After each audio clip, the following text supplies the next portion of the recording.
Boneka warisan. Away from mine.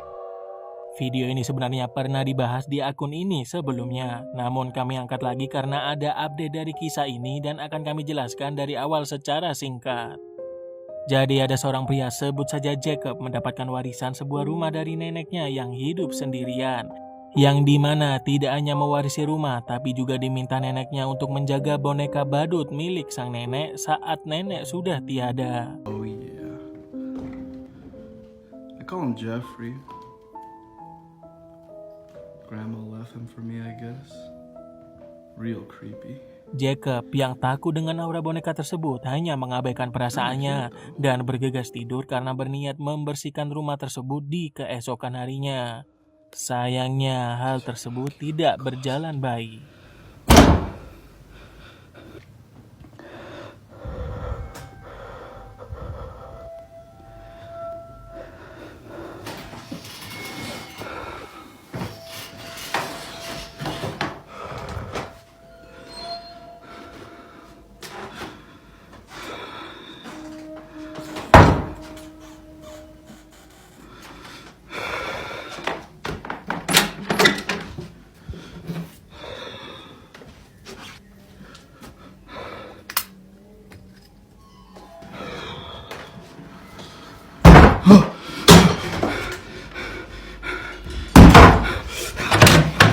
Tidak sampai di sini saja gangguan yang dialami Jacob beberapa malam selanjutnya. Gangguan menjadi sangat mengerikan.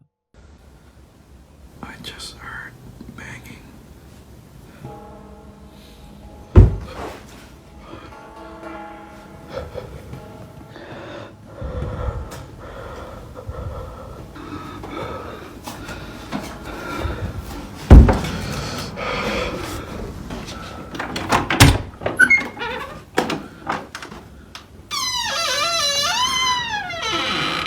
Karena gangguan yang bertubi-tubi, Jacob akhirnya menyimpan boneka tersebut di ruang bawah tanah sambil diawasi kamera CCTV selama 24 jam. Sayangnya pada tahun 2023 akun ini sepertinya ditinggalkan oleh Jacob tanpa sebab yang jelas.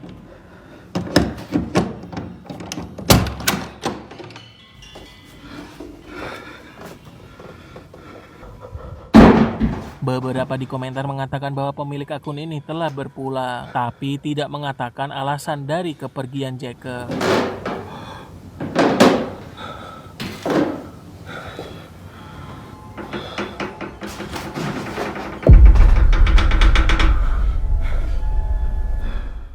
Renovasi rumah angker. Those are not an adult-sized footprint. One into the wall. This is where her bed was at. Video ini datang dari David, seorang kontraktor bangunan yang dimana mendapatkan permintaan untuk memperbaiki rumah yang beberapa bulan sebelumnya terbakar api hebat yang menewaskan anak berumur 3 tahun. Anehnya, David saat mengerjakan rumah tersebut, ia menemukan jejak-jejak dari keberadaan sang anak. I'm just getting into work, right? Nobody in this unit. I'm the only one besides the owner with the key. The owner lives all the way in New York. I'm in Oakland, California. So this unit had a fire a few years back. This was a little girl's room. This was a room. But the girl that happened to pass away in this unit was 3 years old. Look at what the fuck I see on the ground. Those are not an adult-sized footprint. One into the wall. This is where her bed was at, right here. I talked to the owner, I video called him and everything. And I've been here and little kids laughing. I just thought it was coming from outside, but it's like a little, I felt something go like this in my ear. And yeah, I hear all the activity coming from that closet and right here, but this really baffled me. Like I said, nobody else has the keys. There's no kids in here, I lock up everything.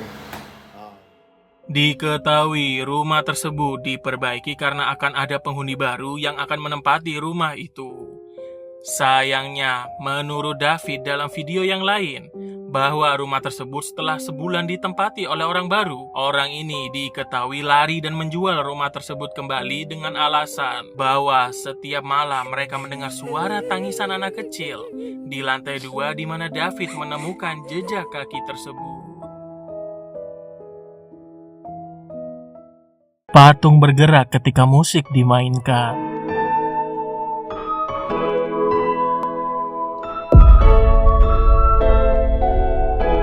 Valentino, seorang musisi yang diketahui mengupload konten bermain piano dengan lagu-lagu terkenal, tiba-tiba saja mengupload kejadian mengerikan ini. Valentino mengatakan patung di sebelahnya selalu bergerak saat lagu sedih dimainkan.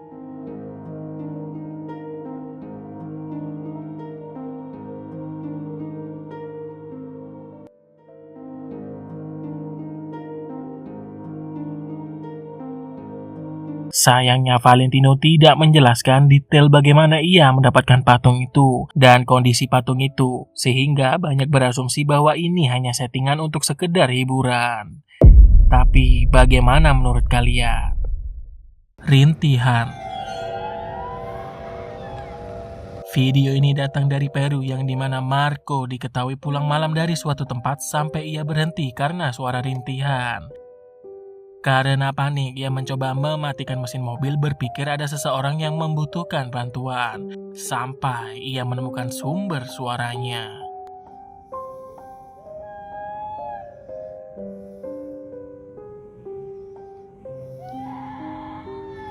Oh, ¿qué fue? Terlihat seorang wanita berpakaian putih, berambut panjang terurai, dan sendirian menangis sambil beberapa kali berteriak di tengah malam.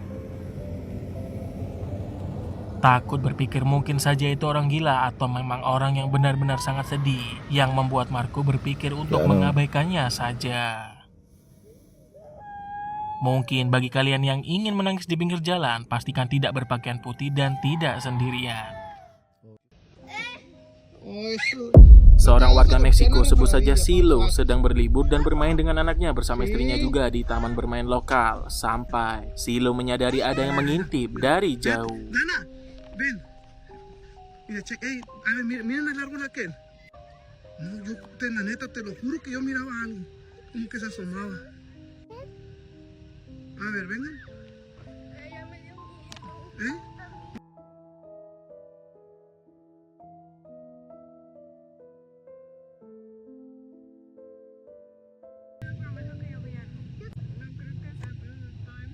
Irga, sí se miró. Irga, sí se miró. Yo sí miré, alcancé a ver algo. Terlihat dari jauh Silo melihat sosok kepala anak kecil mengintip dari balik pohon. Ya, ¿te checaste? ¿Viste?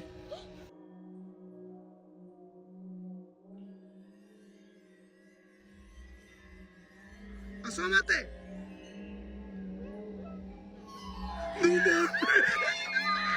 Karena menyadari ada hal yang tidak beres, Silo langsung menggendong anaknya dan menarik istrinya untuk menjauh dari sana. Lalu besoknya ia menjelaskan alasan ia tiba-tiba panik saat malam itu, yang dimana saat itu ia menyadari bahwa pohon itu cukup kecil untuk menyembunyikan seseorang di balik pohon itu. Yang dimana ia berpikir bahwa mungkin saja itu adalah anak lain di sekitar sini. Nah, masalahnya anak-anak mana yang bermain di taman bermain di tengah malam tanpa pengawasan orang tuanya?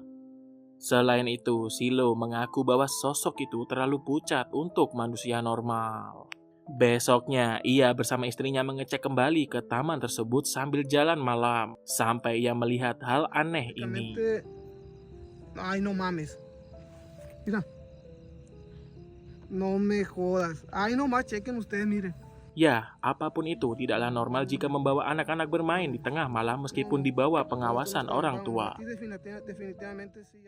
Roh dalam rumah.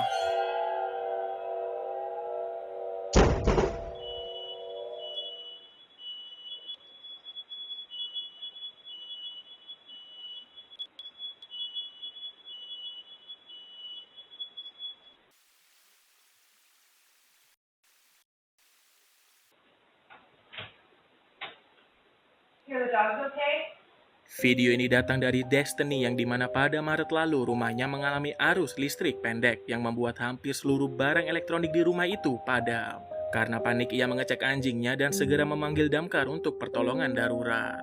Tapi dalam kejadian ini banyak sekali kejadian paranormal yang terjadi, yang dimana saat Destiny mengecek kamera CCTV di kamarnya, saat di tengah-tengah listrik menyambar, terlihat sekejap sebuah sosok atau benda di kamarnya.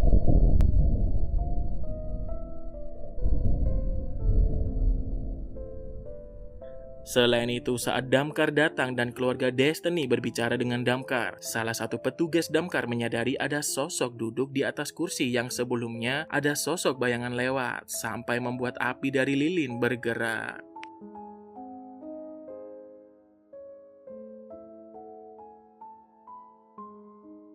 Lalu saat damkar mengecek kelistrikan di dekat sofa tersebut, terlihat sofa bergerak seolah-olah ada sesuatu sedang duduk di sana, lalu berdiri saat lampu dinyalakan.